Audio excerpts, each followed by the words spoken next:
Thank you, Howard. And now it's time for your weekly Lawyers on Call with Schimmerling Injury Law. Take a look. Now joining me in studio is Tom Schimmerling of Schimmerling Injury Law. With the wintry conditions these months, we will be discussing staying safe while driving on snow and ice.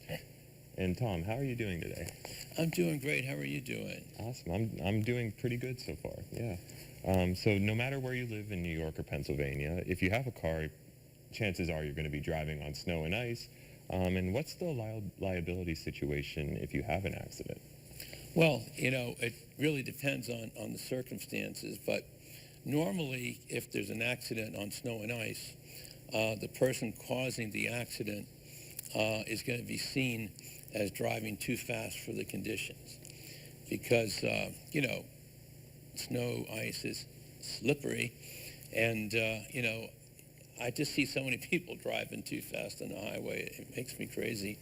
There's an exception, though, if it's a situation other than just the fact that it was slippery, like there's a circumstance that you didn't create, like you swerved to avoid a tree branch that fell on the road, like it, branches get full of snow, and if it's dead, it might fall into the roadway. In that situation, if you swerve to avoid it, there's a, question about liability. Sometimes there'll be a car, and I'll talk about this in a second, with a foot of snow on their roof, and that might fall off right in front of you, and you can't see. And, that's another situation where there might not be liability. But normally, if you've caused an accident, it's because you were driving too fast. And kind of how do they kind of differentiate from that, like from what could be an accident and what could be I'm actually going to rephrase that question. That's all right. Sure, absolutely. So yeah, what do you mean by all of that? Well, basically what the emergency doctrine is, that's what they call it, the emergency doctrine. If you're facing a situation you didn't create and you acted reasonably in that situation, then you might not be found to be liable for an accident. But if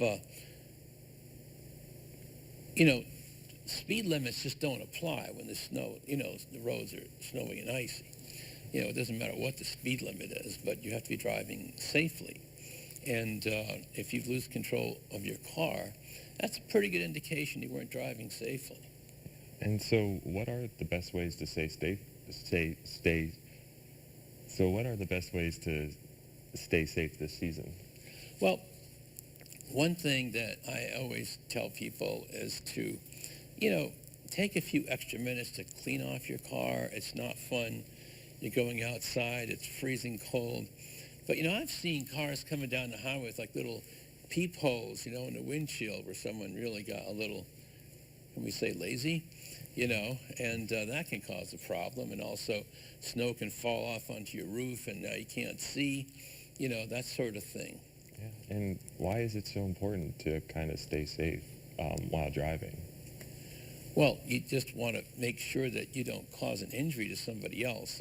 I get calls so often about people who've been badly injured in car accidents, and 90% of the time that could have been avoided.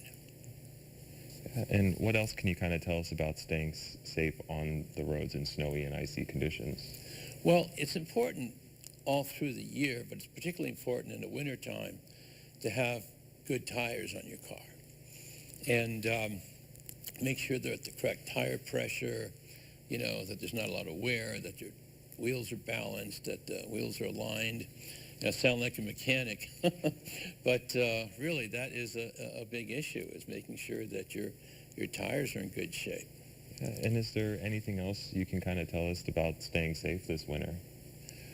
Well, there's always the option of staying home, if it's a really, really bad weather. Yeah. And are there any other suggestions for us today? Well, I guess I would be remiss, and this has nothing to do with me in particular, but it's important if you get into a car accident or motorcycle accident, any kind of accident like that, to get a personal injury lawyer involved quickly.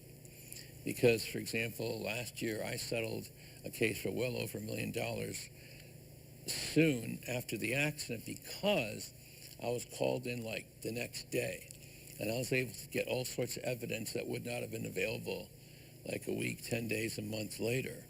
And whether you call me or some other experienced personal injury lawyer, the important thing is to get someone working on that case. Absolutely. All right. Well, thank you so much, Tom, for joining me today. And you can watch Lawyers on Call only on Around the Tiers. For more information or to watch previous segments, go to WBNG.com and click on the Around the Tiers tab. Then select Lawyers on Call from the drop-down menu.